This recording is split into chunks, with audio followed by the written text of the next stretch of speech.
Welcome to My Morning Cup, a podcast produced by Costa Media Advisors and brought to you by the generous support of the Tennessee Valley Authority. To learn more about TVA's impact on our community, follow TVA on Instagram at TVA and on Twitter X at TVA News. My Morning Cup, where we have interesting conversations with genuine people. I'm Mike Costa, your host.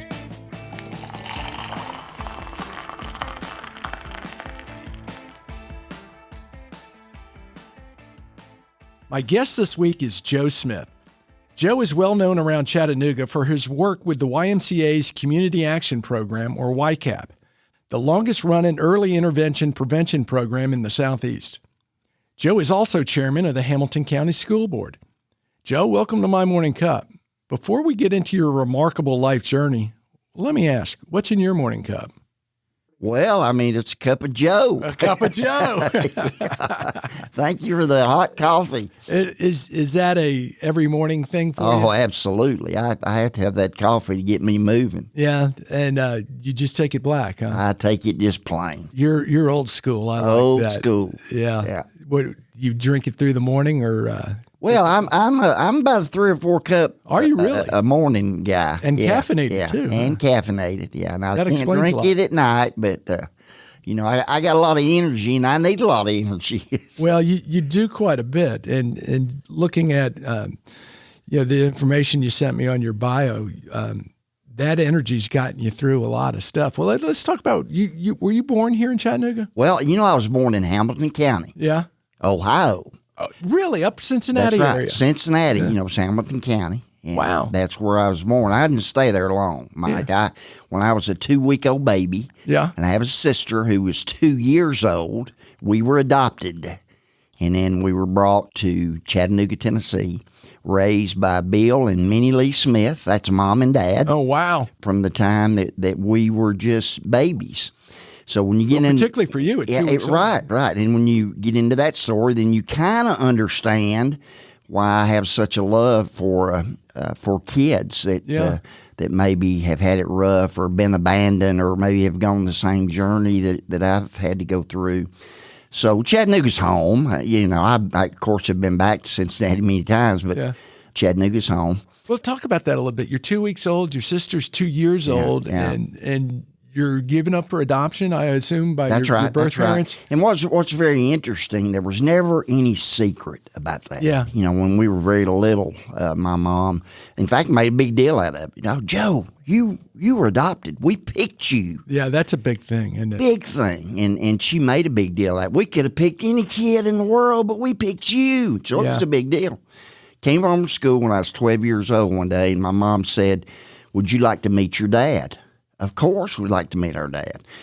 Carried us down out to Rossville in kind of a tough, decrepit part of town, and walked in the house, and there was a fellow laying on the couch and drunk, cussing, dirty, and that was my dad. Oh, my goodness. And I was 12 years old, and I can remember leaving that house that day thinking, boy, I don't want to ever be like that. What does that do to you at 12 years old? And I'm looking at kind of both things, Joe. Is one is how did your dad know to get in touch with the Smiths? Did he reach out? Did they find him? He actually reached out to Minnie Lee, my mom, right. and asked for permission. He wanted to see us. And what was interesting, from the time that I was 12 till I was 16, he tried to have a relationship with us. He really did. But his alcohol would get in the way. For example, I'm going to come watch you play ball tonight. Yeah. Well, I'd be getting ready to warming up, getting ready for a basketball game, and I'd look in the bleachers. Nowhere. He wouldn't be there. Yeah. Alcohol would get in the way. I'm going to pick you up Saturday. We're going fishing. Saturday morning would come around. He wouldn't show up. Alcohol would get in the way. I would imagine at 12 years old, you really wanted to establish that bond with your birth dad. Well, you did. Yeah. You did. Now, Bill Smith, who was my dad, great man, a godly man that did all the right things, blue collar, hardworking. We never had a whole lot, but we had everything that we needed. And the Smith's house was full of love. But yes, she always had that longing. When I was 16, he died. Yeah. His name was Harold LaCroix. He died of cancer of the esophagus. What he really died of was years and years and years of alcohol abuse. Yeah, that probably caused the cancer. Yeah, that's exactly right. Well, when I'm 18, I'm a senior at Red Bank High School, walking off the football field one Friday night. My sister comes sprinting out of the bleachers. I found her. I found our mother, really. Well, you got to remember, that's back in the early 70s. So back in those days, all those adoption files and stuff were sealed. And it's different today, but and you didn't have the internet to do investigations. Yeah, that's right. But she did. My sister, who by that time I'm 18, she's 20, and she found her. And where is she? Well, she's in Cleveland, Ohio. I want to go see her. I said, "You want to go?" Yeah, I'll go. So we go home. We tell our parents what we want to do. Back then, you didn't have cell phones, so you didn't have GPSs. You had this thing called a road map. Do you remember that? I love a good map.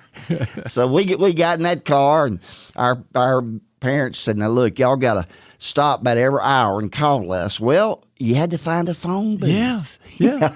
You had to put a dime in that phone booth, to make a call. So we did that. Took us about 18 hours to get up there. Wow. And we found her. Walked up to the porch of this house and knocked on the door, and it was about midday on a Saturday. Did she know you were coming? No. This lady comes to the door, has a sheet wrapped around her. She's obviously nude. Told her who we were. I'm Joe. This is my sister, Barbara Sue. We're looking for Dosha Lee Croy. And this lady began to weep, tears running down her face. Oh, my goodness. And that was our mother. Talked to her maybe 5 minutes. She didn't invite us in. Very cold, short meeting. We got back in the car, and we drove back to Chattanooga. And my sister and I probably didn't say 10 words to each other in that 18-mile drive.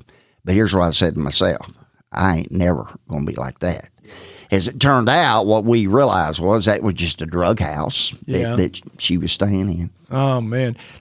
That's, I mean, at 12 years old to meet your dad and have that, lack of better description, disappointment than to meet your mom and kind of the same thing. So when you go back, does that draw you closer to your adopted parents? I think that once again, I knew how we were loved, and because it was always a big deal, from the very first time that we walked in that house and been just a baby. So I knew that in spite of what I'd seen and where my biological roots were, that my real roots were with the people that had raised me and continued to love me. Yeah. But the real story begins there. Is I went off to college and like a lot of young people, get into the party scene. And Mike, it wasn't long till I was exactly like that man I saw on that couch and exactly like that woman. Dropped out of college. Where were you going to college? UT in Knoxville. I'm a Vol, still a Vol today. I've seen you in some purple and gold, though. Well, I love LSU too. Yeah. Well, you had a good reason. There's a story behind that. And you had a good reason for that. That's right. But what were you studying? What did you want to be? And what was the initial Well, thing? I wanted to go in some type of sports medicine. I mean, I love sports. I've always loved sports. I went up there on a full scholarship, and I was a student trainer. Oh, wow. For the football team. That was during the Bill Battle days. Oh, yeah. And so it was a great experience, but it didn't last long. Were you up there with Conridge Holloway, too? I was there when Conridge Holloway. He was a freshman, yes. Wow. I knew Conridge very, very well. And, after 6 months, if you don't go to class and they don't know who you are, I can remember my roommate asking me right before Christmas, says, "Joe, we've been here 5 months and you ain't been to class yet." I said, "Well, I don't want to rush into things." Did you and I have the same roommate? So anyway, Mike, I ended up felling out of UT, and I came back home, and my parents decided that the problem was all those friends that I had up there in Knoxville and too much partying. So I came back home and I went to UTC for a while. The interesting part, those friends moved with me. Now they had different names, but it was the same kind of people. Yeah, because that's who I chose. So I'm trying to fast forward through this, but ended up getting married as a very young man. And how old were you when you got married? 21. That is young. 21. Paula and I, my wife, Miss America. Miss America. We really grew up together. She was my best friend's little sister. She was just his little sister. And then when I went off to college and came back home, and I didn't see her for about a year, and then all of a sudden she wasn't the little sister anymore. And so we've known each other all our life, but got married very, very young, started a family very, very young. Yeah. And all the while, I was doing a lot of partying. But by the time I was 25 until I was 32, I lived to use and used to live. And ended up just like that man I saw on the couch as a 12-year-old little boy, and that woman on that front porch when I was 32, and drugs and alcohol destroyed my life. So prior to getting married, you were in school. Were you also working at all at this time?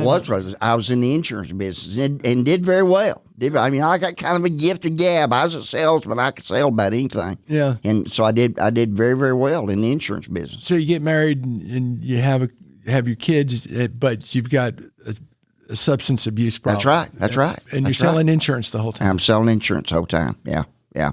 Well, interesting. Yeah. I mean, I call it baptism by fire. Yeah. I went through all that, and I know it was God preparing me to what were those days like? What's eventually become, my life's work. Well, and of a lot of people we talk to, your early years form a lot, but in knowing you, your early years really formed who you are today.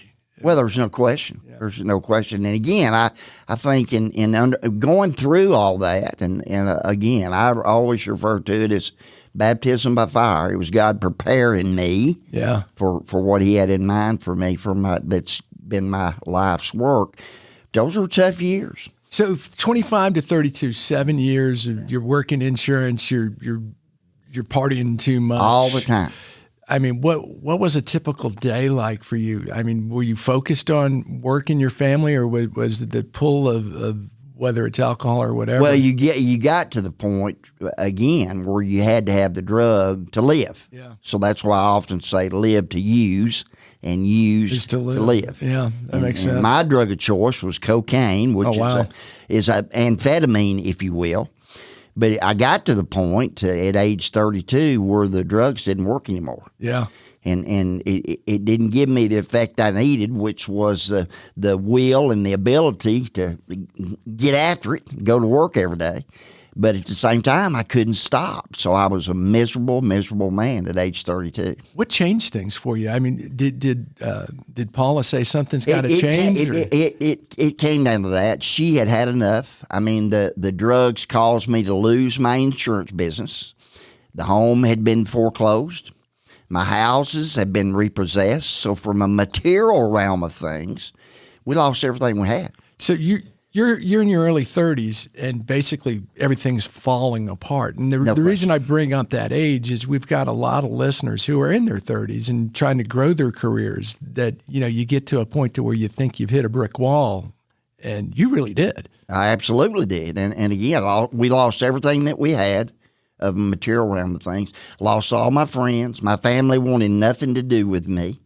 And they were right. They shouldn't have wanted anything to do with me. And that's your parents and your sister? They loved me. Yeah. They loved me, but they wouldn't give me money anymore. They wouldn't enable me anymore. They learned how to do all the right things. Yeah. And Paula was a little bit harder sell. She hung in there and kept doing things. And then she got to the point to where I knew that she was about to leave. She was preparing to leave. Yeah. And I'm miserable, Mike. I couldn't stop using, but the cocaine didn't work anymore. Yeah. And, God creates all of us to be happy and joyous and free. That's what He wants for you. That's what He wants for me. That's what He wants for all of us. And if we're not happy and joyous and free, we're going to do something for relief. Do you and I don't want to get too deep on this, Joe, but what do you think it was in you that wasn't happy, that was driving that? I mean, does it go back to being adopted? I don't know. I think that could have been a piece. Yeah. But I was just looking for something to fill that void, and alcohol and drugs kind of robs your soul. You get to that point. Once again, the pain of whatever life issues had presented me, the cocaine wasn't numbing the pain. Not anymore, huh? But I couldn't stop. I couldn't stop using, but it wasn't working anymore. Oh. So I write my wife a note, and I'm going to get some relief. I had a .45 caliber pistol in my vehicle, had a place picked out by Chickamauga Dam, and I was going to get some relief. On the way to go get some relief, my truck ran out of gas. So here I am. I've messed up everything in my life. Now I'm going to take my life. I can't even do that right. I messed that up. So I get out of that truck, slam the door, kick in the side, and I'm walking down Access Road because I'm going to get some gas and carry out my plan. And a guy comes by and says, "Sir, you need some help." That probably wouldn't happen today. Yeah, it was a You got to different remember, time. that was August 1st, 1987. And I said, "Yes, sir, I'm out of gas up here." And he said, "Well, get in. I'll take you to get some gas." So I got in the truck with that man, and he just began to question me. "Are you okay?" "Yeah, I'm fine. I just need to get some gas." "Are you sure you're okay?" "Well, fella, you're mighty nosy. I just need some gas." And he said, "Why are you carrying that pistol?" He saw that gun in my pocket. Now, today, that might not be too unusual for somebody to be walking around with a pistol hanging out of their pocket. 1987, that was pretty unusual. Yeah, you didn't see that. Yeah, you just didn't. I don't know what happened that day, but I just poured my heart out to the guy. I just told him what I was doing. I said, "Buddy, my life's a mess, and my wife's going to leave me, and I'm going to go kill myself." That's what I told him. And he just began to talk to me, and he said, "Look, would you go talk to a friend of mine?" He said, "He's a doctor up in Soddy Daisy. Would you go talk to him?" He said all the right things. Yeah, I'll go talk to him. So he took me up to see Charles Clay. He's a physician. Right now at that time. At that very time. My truck's on the side of the road, on Access Road, and we went to Soddy Daisy to this doctor's office. He's deceased now, but Charles Clay was his name. Turned out he was a retired Marine that had experienced a drug problem of his own when he was in the Marine Corps, and he ended up being a physician. I went to see that guy, and boy, you talking about saying all the right things. And he convinced me to go into a drug rehab program where I stayed 6 months, and my life's never been the same. Wow, 6 months. Yeah. That's long. Now, I want to go back to the guy who helped you. Is this someone you maintained a relationship with after that, or was it just a good Samaritan who? Well, so let me tell you a story. And I get out of treatment, and I want to go thank the people that had been helping me. So the first place I went was to Dr. Clay, and I walked into his office up there that day, and, "Oh, Joe, you look great." I explained to him what had been going on, and thanked him for what he had done to get me to that place. I went to a place called Greenleaf that was out in Fort Oglethorpe. I think it's now the city offices out there. But anyway, I went to thank him, and I said, "Dr. Clay, I want to look that guy up that brought me up here to see you that day, and because I just want to thank him for what he did." He said, "Joe, I don't have any idea who that guy was. I've never seen that man in my life." Yeah, you're looking at me kind of weird there, Mike. It was an angel, is what it was. Yeah, that's what it was. I mean, you I don't know who it was. I don't know who it was. Never at the time when he was helping you? No. It was an angel. Yeah. That's what it was. So when I was in that treatment program during that 6 months, it's where God did a work in my heart, removed all the desire for drugs, developed a relationship with Jesus Christ, and my life's never been the same. I've never looked back. How difficult was it for you when you got out of rehab to reestablish your life? The biggest challenge was relationships, because what happens with the addict, with the alcoholic, is that you destroy relationships by lies, by deceit, by manipulation. So in reestablishing trust with family, with friends, that was the most difficult thing. You walk out and you have a lot of shame from mistakes and things that you've done, so you had to walk through all that. So I had a lot of support on the back end of that treatment experience. Recovery is not about just going through a program. Recovery is a lifetime experience. And, I tell people all the time, it's not called alcoholism. It's called alcoholism. Yeah. So it never goes never away. Leaves you. Yeah. I hadn't had any drugs since 1987, but I'm a drug addict. Yeah. So there's no way that I can go back and experiment and party anymore because I could be right back where I was in 1987. You brought up one thing, how it destroys relationships. I think it's probably very slow because people who love you want to help you and give you chance after chance. Yeah. So reestablishing that trust, how difficult was that? It was tough. Now, the people that you win back the quickest are the ones you're closest to. I had broke Bill and Minnie Lee's hearts. Yeah. But that was the easiest relationship to build back. And life's about, people don't care so much about what you say. They want to see what you do. It's what you do.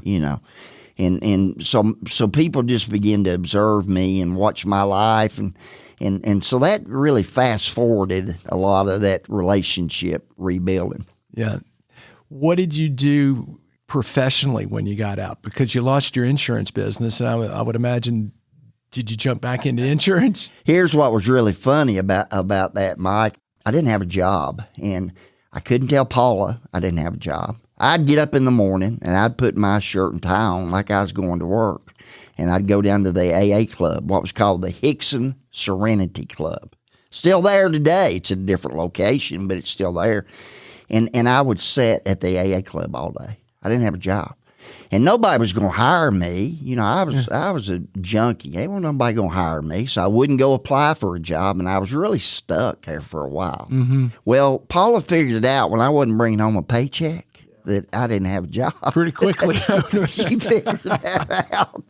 And so it was just a process. And I think the first job I had after going to treatment, I was helping a contractor. I was doing painting work and just construction work, just whatever I could do. Whatever you could do. Pick up a dollar.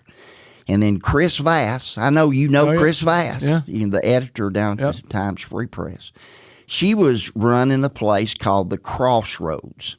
The Crossroads was a residential treatment program for adolescents. And Chris Vass was the administrator. It was owned by HCA. I didn't know she did that. Yes. Again, this is back in the late 80s. Yeah. It was owned by Hospital Corporation of America, HCA, and she was the administrator. And a fella that I knew and through AA was a counselor there, and he said, Joe, they're looking for third shift techs, and you need to apply. So I did. And I met with Chris, and I lied to her. She said, have you been clean a year? Well, yeah, I've been clean a year. Well, that wasn't true. And she probably knew that, but she took a risk with me. How long had it been? It'd been about 7 months, 8 months, something like that. I'll round up to you. Yeah. And I think Chris knew that because it was just a third shift tech. My job was at that time was really a security guard. Yeah, I walked up and down the halls of that little treatment program, making sure kids weren't sneaking out and they were doing what they were supposed to do. I was no more than a security guard at that time.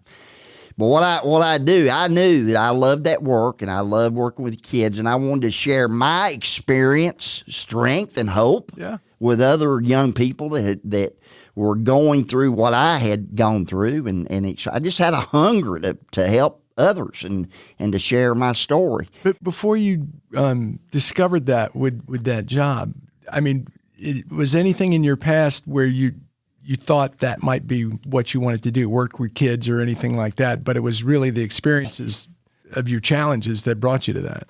I think that when I got into recovery and when I spent that 6 months down there at Greenleaf, that God did a work in my heart during that time and just gave me the desire and the hunger. And then I just had a personal realization that, I was abandoned as a young baby, and all the stuff that I've gone through related to drugs, and there is hope and there is a way to recover, and so I wanted to share that. So I just had a passion to want to do that. So, Mike, I was a third shift tech. I'd get off. I'd go in at midnight. I'd get off at 7 in the morning, but then I would stay. And I'd go with those counselors, and I would go into their sessions, and I would go to group, and I'd listen, and I'd watch them, and I would learn. And I did that for about 2 years. And and then started working on my own certification, become a substance abuse counselor, and been working with kids and families ever since. Where did that first job take you next? I went to Peninsula Hospital. Yeah. Peninsula is located in Knoxville, and they had a place called the Lighthouse, which was down in Calhoun, Georgia. And I worked there for quite a while, and then it was owned by Bill Greer, is who owned that Peninsula chain at that time. And they ended up closing that place in Calhoun, laid off all the staff except for me. And he said, Joe, I want you to go with us to our main hospital up in Knoxville. And it was a dual diagnosis kind of place where they had kids that had a dual diagnosis, mental health issues and then substance abuse issues. And I worked there for a while, and I was really in a job that was way over my head. I was the program director, but I'm supervising doctors and nurses and working with these kids, and I was just over my head. I loved what I was doing, but I was over my head. And I went to him one day, and I said, Mr. Greer, and I was living in Knoxville in a hotel. Okay. And by this time, Andy, who you know, and my daughter Abby, they're just toddlers. Right. And my wife would either drive to Knoxville on the weekends, or I'd come to Chattanooga on the weekends. We looked for a house up there, never could find a house to move into, and it just wasn't meant for me to be there. And I went to Bill Greer one day, and I said, Mr. Greer, I just feel like I'm over my head. I want to go home. And he said, Joe, look, he said, we want to keep you. He said, would you go to Cleveland, Tennessee and start an outpatient program for us? Absolutely. Yeah. So I did that for a while, with that outpatient program there in Cleveland. So this whole time you're building a new career. Oh yeah. But you're also rebuilding those relationships with Paula and your kids. That's right. And everyone else. So, and those couldn't have been easy times with you commuting back and forth to Knoxville, and fortunately you get back to Cleveland. But how difficult was that to do? Well, Mike, I can remember up in Knoxville. I lived in a Holiday Inn out on the Alcoa Highway, right by the airport, and the Peninsula Hospital was down on the river, beautiful place out in the woods. But I remember a lot of afternoons leaving that hospital and going to that Holiday Inn, and Buddy shutting that door and covering my head up, crying myself to sleep. I mean, it was hard times, and I was doing what I loved to do. But again, I was in a job that I really wasn't qualified for. But you had a passion to help. I had a passion to do it, and I longed for Paula, and at that time, again, my kids were very young, and we had to pay the light bill. You know, we had to have income. And so that was a hard year till we got back to Cleveland and started that outpatient program, and that went really well for quite some time, all the way to 1998, and that's when the YMCA recruited me to come to work for them and start that YCAP program. Well, and before we jump into YCAP, I want to go to the year, the year 1991. That's when you first started taking in foster kids? Started taking in foster kids. How many kids do you have? Well, we always say we had 19 foster kids, which is really not true, and here's why that's not true. When we first started, we took in foster kids. Our first one, I'll tell you a quick story about her. Her name was Tika. She was, I met her in the outpatient program in Cleveland. She had been abused by a mom's boyfriend. The courts intervened, put her in Baptist Children's Home. So my wife and I would go to Baptist Children's Home and get her on the weekend. So we were a visiting family where you go out to Baptist Children's Home, you get a child, take them home with you, they stay the weekend, you take them back. That's what we did with her. So we really got to know her very well. Christmas time, we're visiting her out there. We were taking her back, and her mom come to visit. And her mom's talking to her, trying to get her to retract her story about the boyfriend. Because the courts had said, Mama, you know, unless this boyfriend's out of the picture, you cannot get your daughter back. Well, she's trying to get the kid to retract her story, and the kid wouldn't do it. And so Mama says, if you don't retract your story, you'll never see me again. But Mama, it happened. So Mom backs out of the driveway. This kid's chasing her down the driveway. Mama, don't go. And Mama left. So the very next day, we went and applied for custody for her. So she was with us from the time that she was in the 9th grade till she graduated from high school. But that's how we got started doing foster care. But here's what happened, Mike. We realized we had several with her and after her, but the state of Tennessee was hard to work with. When kids go into state custody, the state of Tennessee don't make very good parents. They just don't. And, they're overworked, they're overwhelmed, and it's just hard when you got to jump through all these hoops and all the stuff that the state requires. So we started when we'd see a kid that had a need, we'd go to the mom or go to the grandmom.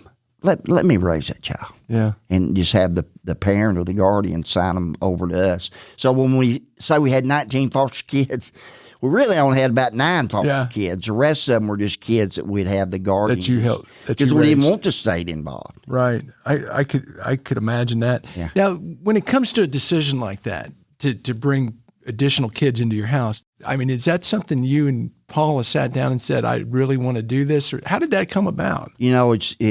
My work has been Paula's work. And you talking about a partner. I mean, everything that I've done or decided I felt like God was leading me into, man, she has been right there with me. She's been your rock. Unbelievable.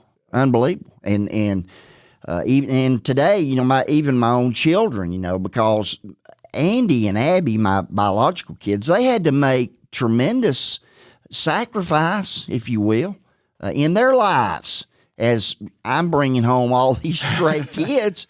I don't think Andy or Abby, either one, had their own bedroom growing up. Yeah. They always had a foster kid, somebody in that bedroom with them. So they had to make a lot of sacrifices. But here, what's interesting, you look at what Andy, my son, is doing today, and it's just taking that program. So what that birthed in him, he has a love for people. Love for my daughter who lives in Florida now, same way. Her life has become a life of service and giving back. So you raised him that way. It reproducing myself. Yeah. I mean, that's what happened. You reinvented yourself and you reproduced yourself. That's exactly what happened. And I looked to another year, like 1996, where you're nominated as Dad of the Year. Yeah, and that was done by one of the foster kids that wrote a letter to the United States Olympic Committee and nominated me as a community hero. Oh, what a great thing. It was amazing. And it was through the Coca-Cola Company. They sponsored the torch relay, that carried the Olympic torch all over America, and it ended up in Atlanta. Yeah, 96 was Atlanta. Yeah. So she wrote a letter and nominated me for that, and I got to carry that Olympic torch. Yeah. Well, and that's not your only tie to the Olympics. That's your first tie to the Olympics. That was my first tie, yeah. Now, let's get into YCAP. How did all that come about? You're doing the program in Cleveland, and I was in the program there, and I had met the fellow that was the director of the Cleveland Family YMCA. Mm-hmm. He put me in touch with Bill Wetzel, who is a retired executive of the Chattanooga YMCA. It just out of the blue called me one day, said, I'd like to meet with you, and said, we want to start a youth delinquency prevention program. Would you be interested? Was that an idea that originated in Chattanooga, or do all the Ys do that? It started in Nashville, and it was a grant program through the state. A guy by the name of Jay Lawrence started in Nashville, but what they wanted to do was to replicate it in the major cities in Chattanooga. So Nashville, Memphis, Knoxville, and Chattanooga. And so they asked me to start in Chattanooga. Now, what's interesting about YCAP is that a lot of those Ys no longer do YCAP, but Chattanooga has continued to. And, as much as I was able to do that program, if you look at it today and what my son Andy has done with it, he's just taking it to the next whole level. And they're seeing about 90 kids a day. I mean, it's amazing. It's amazing. 90, yeah. I started in 1998 with that program in North Chattanooga. Mm-hmm. Over here, Pat Newhoff, Pat, in that little office right next to him. That's where it started. And I had a $30,000 budget. That's what I had.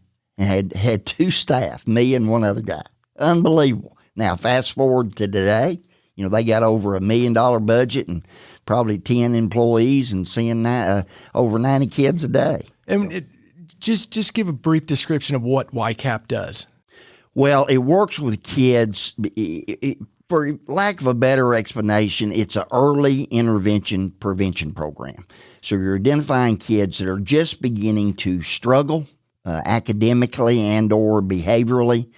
So it provides tutorial services, mentoring, individual counseling, family counseling, amateur boxing, an array of activities to address social, spiritual, mental development for adolescents. And can you just apply to be in, or you have to be recommended?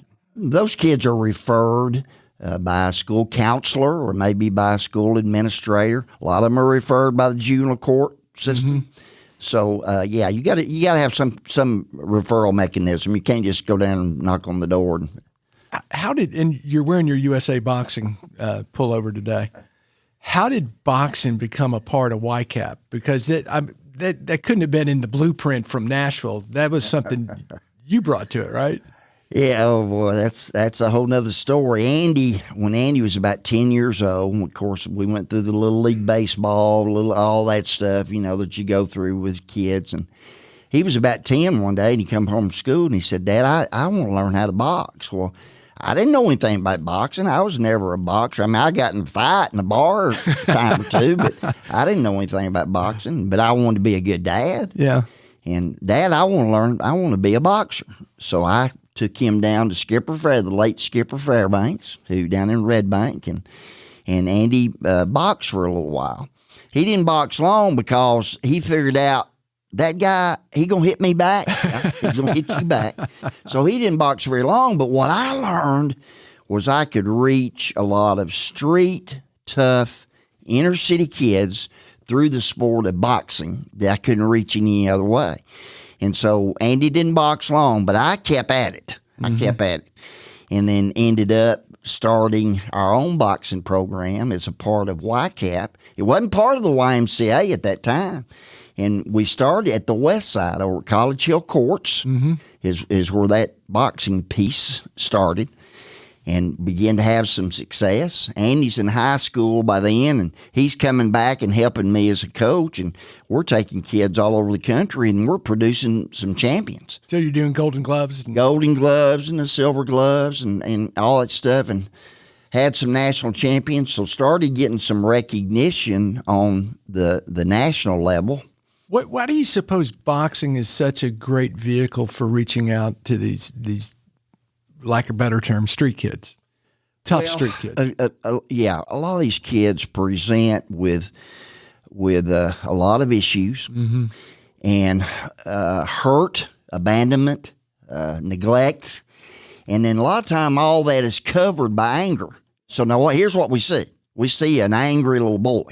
Well, what is really going on? He's hurting and he's sad underneath all that anger. So if you can ever get past it, peel the onion, if you will, if you ever get past that layer of the onion, then where the anger, then you see the hurt and all the other feelings that are going on. So boxing's hard. I mean, it's hard.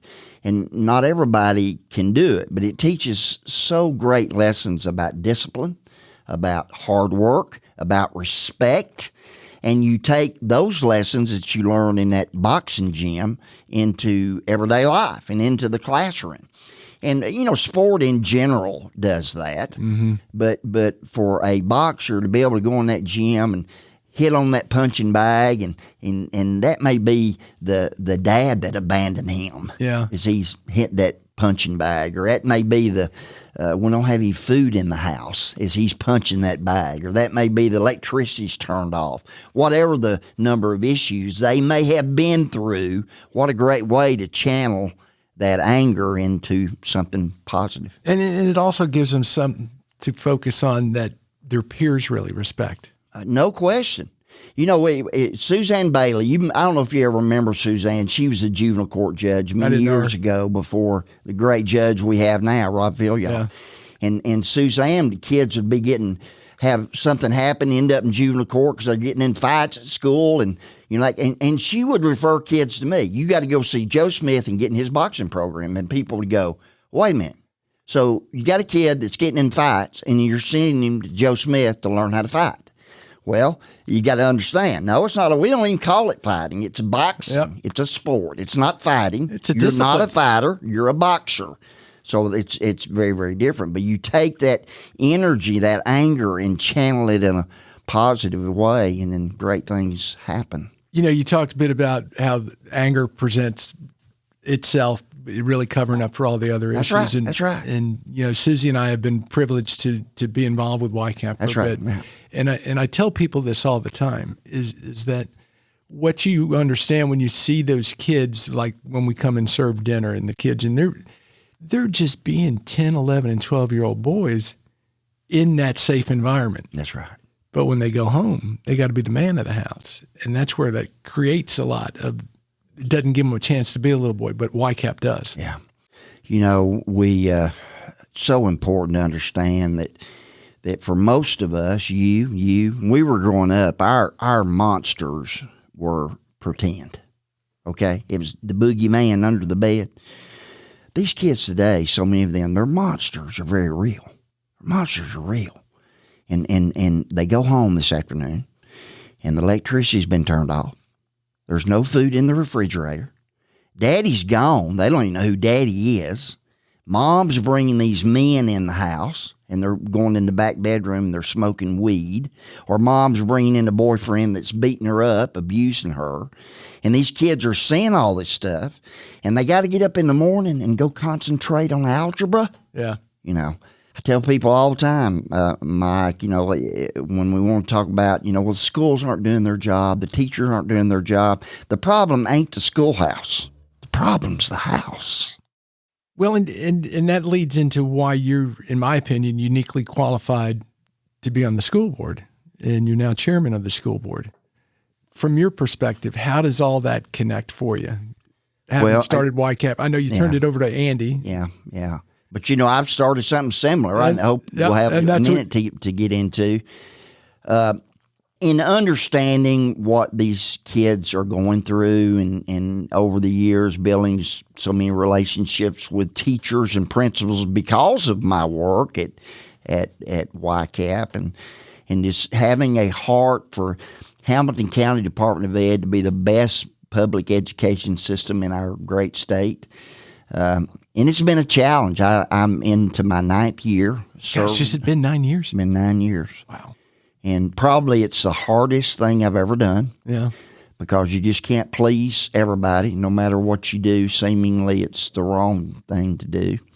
But we've done some great things here in Hamilton County, and we've got a lot of work to do. But we've done a lot of great things in those 9 years that I've been over there. And to your point, it may be the most thankless elected office there is. It is, and that's why I often say it's the hardest thing that I've ever done, because you make a decision to do something, and some people are going to be pleased with that decision. Some people are not. So there's just no way to. Hamilton County is, we are the largest county in terms of square miles in the state. Now, we're not the largest in terms of the number of students. Mm-hmm. We're the 5th largest now. Murfreesboro just surpassed us in terms of the number of students. But so we're the 5th largest. But from a square mileage standpoint, we're the largest. So think about that, from one end of the county all the way to the northern end. That's a long ways. And a lot of differences. There you go. So you've got inner city schools, you've got suburban schools, you've got urban schools, you've got all different kinds of cultures and belief systems and ideologies. And so no matter what you do, somebody's going to be upset. It's hard. Yeah. It's hard. It's a hard work.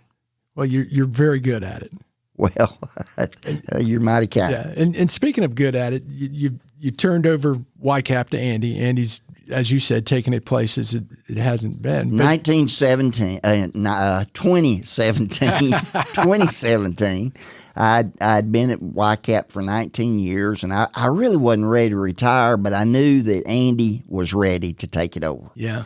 And, there was people all over the county that was, Andy, we want to hire you. Won't you come to work for us? In fact, he did for a while, and he coached football over at McCulloch for a little while.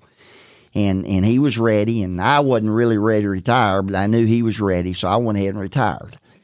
And I had a sailboat at that time, and my wife and I got on that boat, and we took it down the Tennessee River, Tom Bigby Waterway, Gulf of Mexico.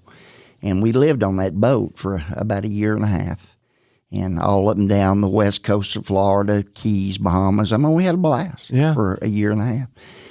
And I'd have to come home often I was on the school board and doing school board stuff. And in 2018, the day after Thanksgiving, after a year and a half of being on that boat, we're coming home to Chattanooga on a Friday, the day after Thanksgiving. And I said, honey, I've enjoyed this year and a half, but I think God wants me to go back to work. Mike, she just began to weep, and she said, I've been feeling the same thing. And I said, well, let's just pray and see what God's up to. That was on Friday. The following Monday, I got a call from Jim Hammond. He was the sheriff at the time. And Sheriff Hammond said, Joe, have you ever thought about coming out of retirement? I said, well, we've been thinking about it for 2 days. And so I met with him and ended up taking over as the director of Prison Prevention Ministries, a ministry that had been around now for over 45 years. And so I took that ministry over, and it's a ministry that does a lot of work in the jails and the prisons and helping inmates as they transition out of their time, reentry, get a job, place to live, and, working with those inmates. Well, and then, by the way, kind of a side note here, Paula ended up going back and teaching preschool that she still does today. So she felt like God wasn't done with her either. And neither one of us really we don't need to work, but, we just love. You don't need to sit around either. I can't sit around. I tried that. It was okay for about a year and a half, and I was ready to go back to work. I can understand that. So the pandemic hit. This is important. The pandemic hit. And we can't get in the jails. We can't get in the prisons. So they won't let us in there, due to the pandemic. So we just didn't have anything to do with the ministry. And I'm on the school board, and I'm getting calls from principals. Joe, we're in virtual learning, but these kids are not signing up. They're not doing their virtual learning. Allison DeYoung, who's the principal at Middle Valley Elementary, she called me, and she said, Joe, I've got kids that aren't doing their virtual learning. And I said, well, why don't you find me about a dozen of them? I'll pick them up. And I'll bring them to the church, and we'll make sure that they're doing their virtual learning. So that's what we did. That was during the pandemic. And then when they went back to school, then we made the decision, you know what, let's just start another YCAP kind of program. And so that's what we did, and it has just taken off. And what's it called? It's called InZone, INZONE.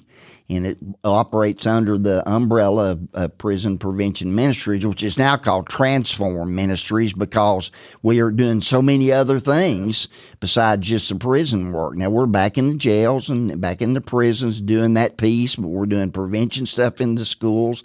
And then we added a boxing piece. We call it Jabbing for Jesus. Love it.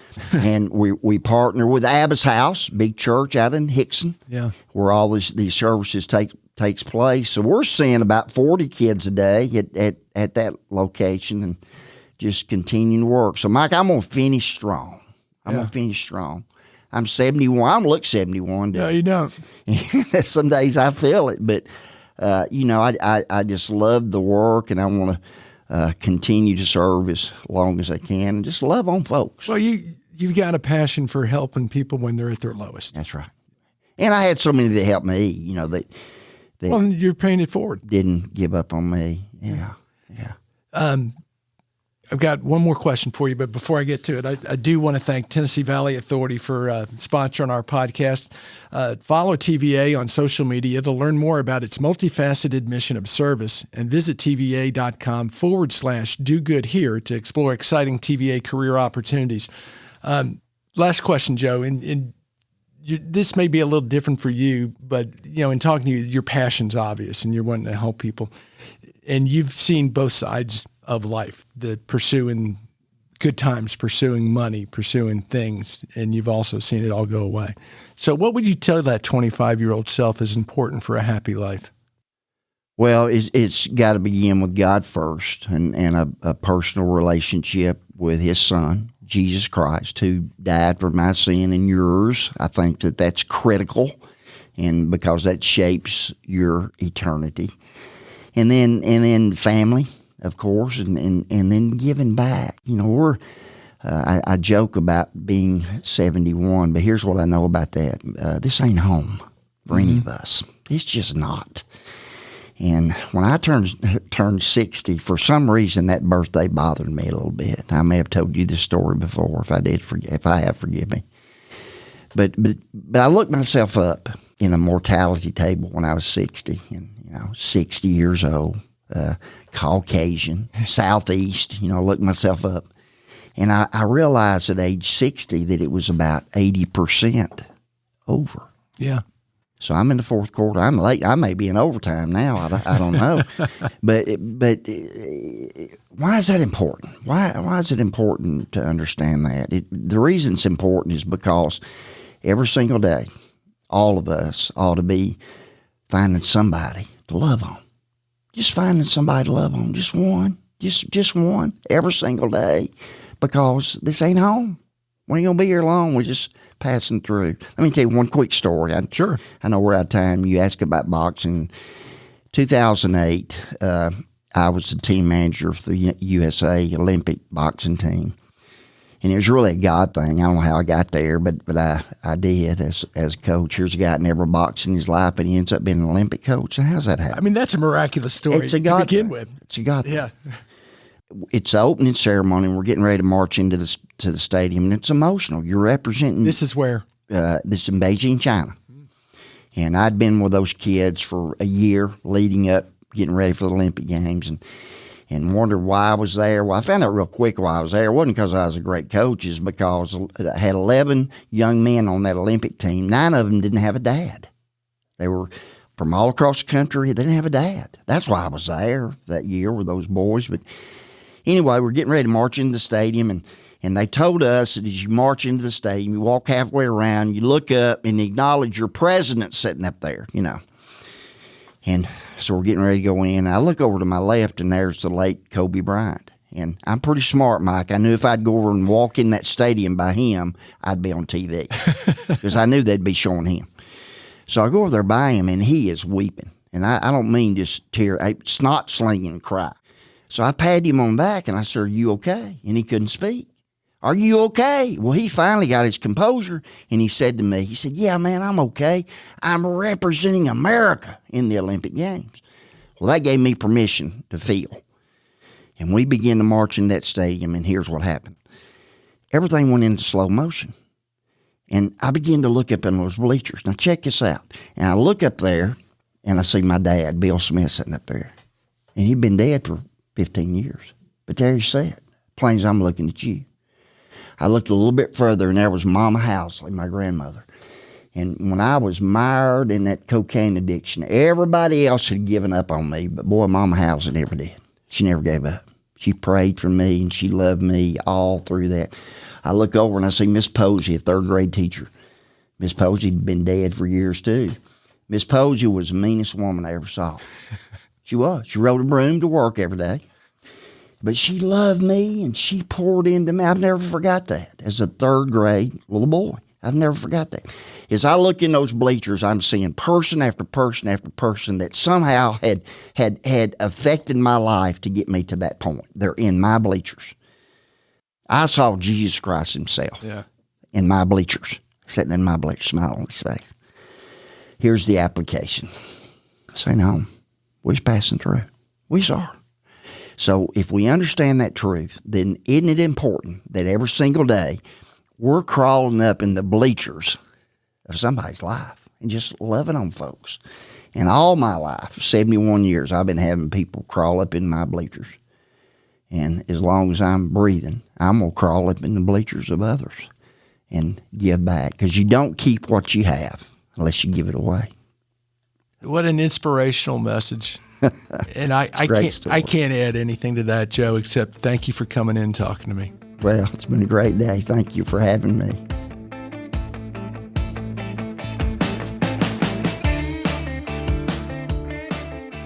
Thanks for listening to My Morning Cup, a podcast by Constant Media Advisors. If you liked this episode, please share it with a friend. I release a new episode each week, so be sure to subscribe on Spotify, Apple, Google, or wherever you listen to podcasts.